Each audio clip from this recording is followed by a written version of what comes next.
Halo guys, balik lagi di RM Tour by Korandi guys ya.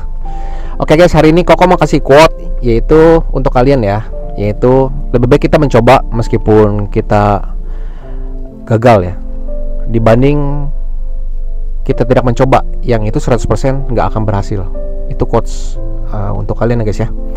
Oke guys, hari ini Koko mau info dulu mengenai apa sebulan terakhir itu cukup oke ya. Jadi ini bulan, kan Koko syuting video ini bulan Mei ya, tag video ini bulan Mei. Sebulan terakhir berarti dari pertengahan April lah atau awal April lah, itu sampai hari ini Mei tanggal 10-an itu udah oke ya, cukup oke, maksudnya persentase yang lolos ya, dibanding waktu bulan-bulan Januari Februari itu agak kurang ya dibanding bulan Desember ya.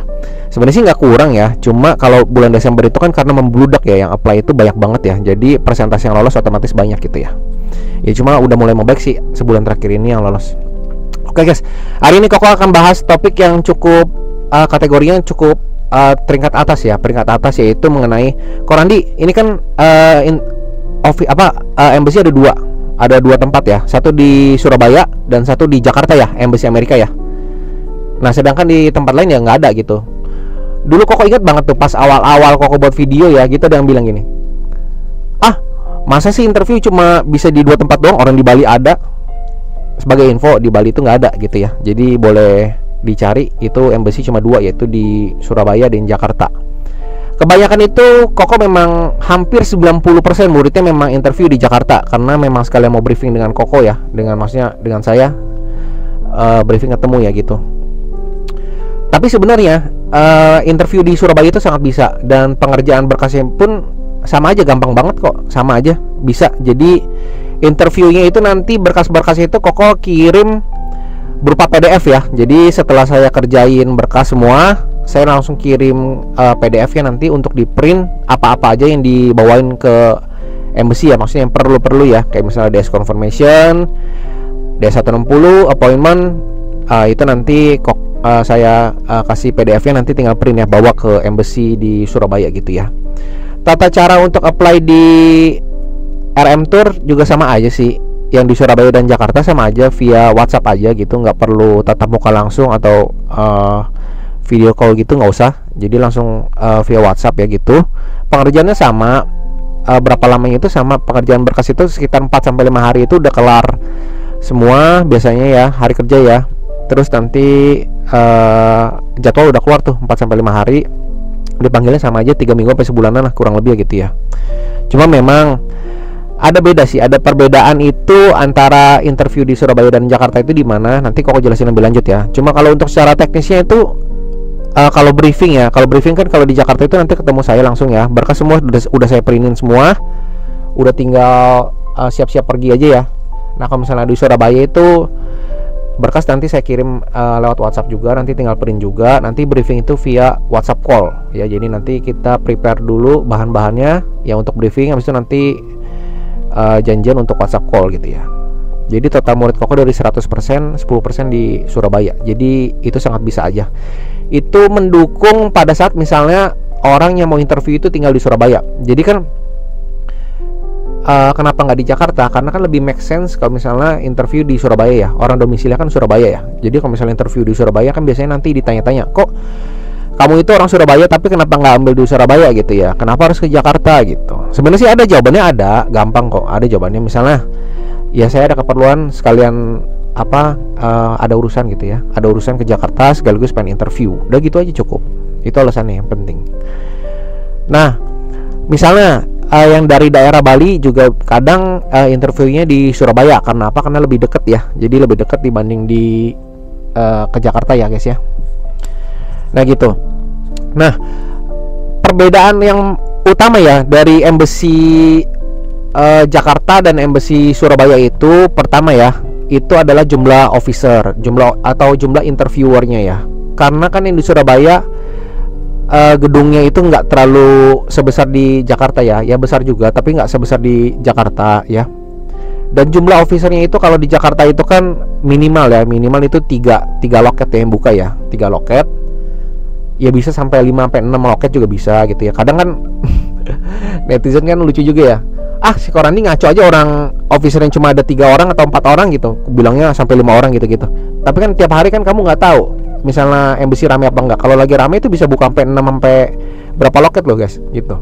Nah kalau yang di Surabaya itu biasa buka cuma 1 loket ya, karena kan nggak terlalu rame ya, itu cuma 1 loket. Biasanya nanti di rolling besoknya misalnya beda officer lagi atau tetap sama selama seminggu gitu ya guys ya. Itu mah udah kebijakan mereka ya gitu ya, kita mah tinggal hadir interview gitu. Oke. Untuk tata cara masuk embassy ya sama aja sih, nggak beda sih. Itu nanti bisa dicek di video Koko tata cara masuk embassy, maksudnya dengan baju yang rapi ya, terus dengan sikap yang tertib ya, karena itu kita kita bertamu ya ke rumah orang ya, kita mesti nunjukin adab kita ya gitu ya.